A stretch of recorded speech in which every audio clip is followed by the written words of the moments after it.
see things, and maybe they've already have, just because rates have been low now, up and down, for the last couple of years.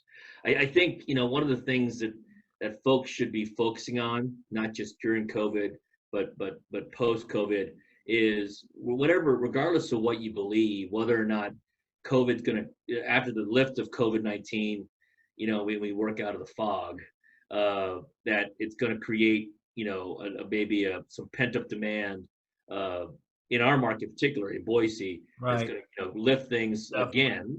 And maybe the short term, let's say Q3, Q4, 2020, maybe that does happen if you are in the investment real estate world, or if you're just, basically a person looking into it, or you're just a guy or gal that has a family that's looking to help manage your finances better. So that there is that could take place, and the economy does recover to a certain extent because of what the Fed has done with their stimulus packages and the CARES Act. Maybe that does get us back on track. There's also the other end of the spectrum, which I'm sure you've heard or talked about, where it's going to be bleak and dark for not just, maybe there is a little bit of a bump post-COVID because of good feelings, but what the Fed has done is set us up for more challenges down the road, right? There's not enough. The GDP doesn't give us enough margin to repay the debt that we've added to our balance sheet as a U.S. economy. And so with all that stuff, that is a lot to think about. Yeah. It goes back, I believe, which I know is going to sound, again, trite and overused, but it is really people really focusing on their family wealth and their family situation first, right? To try to minimize their expenses. And I do think, and I know this is definitely plugging things, but have you really looked at what your recurrent rate is on a mortgage, both if you have an existing home, if you have a second home, investment properties, so on and so forth? Have you looked at your portfolio to really try to take advantage of the one thing that is a good thing now that COVID-19 did create for us, which are rates below 4%, right? 30-year fixed. Investment property loans are definitely the fives, because we just talked about the risk challenges of loans as you go farther up the risk chain of the types of loans we have out there and the investors that want to buy them. So investment property loans are definitely in the fives. But on your current mortgage, if you're able to qualify with good credit and income, can you refinance your loan before 4% and really get a good solid rate, or either 30 or 15 years, or actually below 3%, to really help you with either cash flow or paying off your debt quicker, and not just your mortgage debt, but can you wrap in other types of loans or debt to consolidate, to make that make your balance sheet more attractive and improve your balance sheet over time, even in a potential downward economy. So it is, I think, refocusing on it's like what we're doing now with with the shelter in place or stay-at-home orders. It's really helping us, or making us relook at ourselves and what we have and what's important, versus looking outward and trying to see what's out there. So I think that is the first step. The second step, I do think, which I think is important, is then, as you're looking inward, really looking at the folks that, like you said, which is well said, that are going to be around for a while, right? That really do like and believe in what they do, and are going to make it through this. Because as you know, and I definitely know, much like 2007, much like the dot-com bubble, in 2000, and obviously Black Monday back in '88,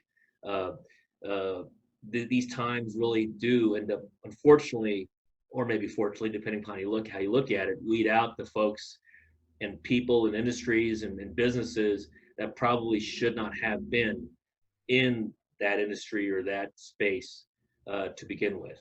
Right. And so it's folks really trying to find a really solid, trusted advisor to really walk them through it. And I think what happens now, which is challenging, is that clients and individuals and businesses are really, they're looking for answers, right? They're grasping at things, and the internet only clouds, or it only confuses the situation of the equation. Unless, of course, you're turned into this podcast, and then it's providing right. clarity. And but if they're talking to you and me, Right. And they're good. It's just give Shannon or Joe a call. We'll take That's care right. of We'll take you. care of it. We'll tell Yeah, you we're how good. uncertain it Yeah. really isn't. Right, exactly. Yeah, but there's going to be people that unfortunately try to take advantage of this situation as a marketing tool. And are they really there to really talk about their situation on a on their basis, on their terms, versus leading you down a path that really does benefit more the advisor, it benefits the company that the advisor works for more so than what they're dealing with. And what's been interesting over the last few weeks, because of the fact Fan Commercial has put our lending to investors and builders on hiatus. I've had a lot of calls with clients that have been challenging to say, look, I can't offer you a loan now, and B, if I could offer you a loan, this might not be really the right time to do it. Because Wait, Joe. You're yeah, actually telling people the that they probably shouldn't borrow the money? As a based, lender, do I really uh, hear you saying that? yeah. I mean, again, maybe it's age. Because again, this. I get paid on deals that I close, and Right. I've said it to a lot of clients. Sure. So as we structure a loan, and based on pricing, based on terms, based on things that they need, or like I said, we can't offer a loan, but looking at the deal they're looking at right now, it's a question of, all right, let's say you wanted to do a fix and flip or new construction deal. And right now, the real question that I have, that we should have, is can we really feel good about what this value is going to be, the after completion value down the road? And so in some cases, if it's 50 or 60% leverage, this is a good deal. You have enough Sure. margin in there. You have enough. Yeah, you've really done your work to where figuring out, and then based on comps, even with the 10, 15, 20% haircut, right, on values, Right. that might happen or might not Right. happen. Right. So it's really looking at deals more stringently now.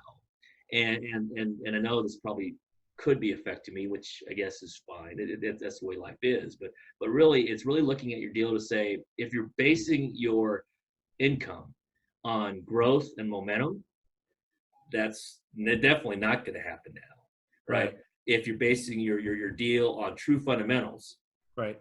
and making sure it makes sense, and either it is a fix and flip, again, we're not lending to that, but I'm still helping clients out with numbers and kind of talking through the potential financing of that, or if it's a BRRRR or buy, rent, a refinance and so forth, are the rents justified so that, let's say 6 months from now, if unemployment does continue to increase, if if the economy does not come back and you have to either decrease rent or offer any kind of abatement or some kind of incentive to keep renters there, do you have enough margin there to where you're not writing checks on a monthly Right. basis for that investment property?